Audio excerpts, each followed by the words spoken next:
Làm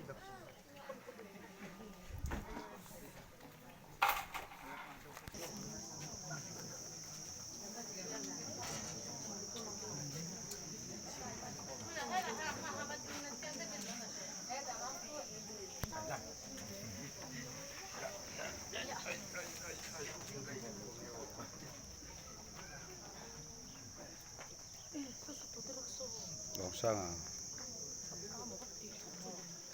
bay ngay mau được rồi.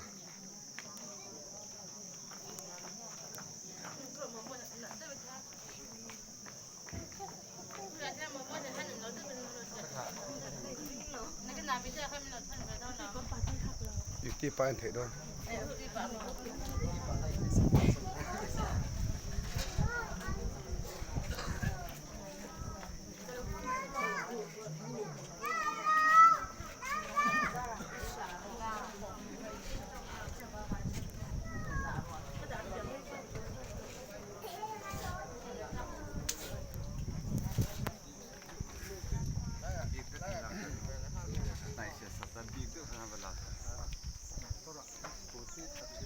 chất liệu ra là các lô rất siêu lô bụi à tỉ lô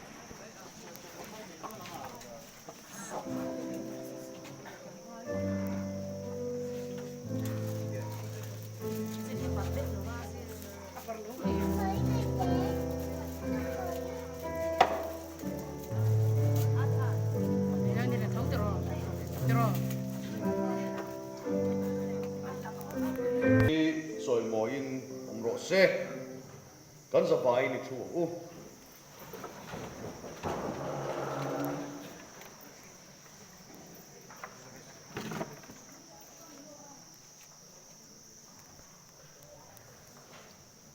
ati ra ta an siam tu khan me chia le mi pa a siam le hemi awang hian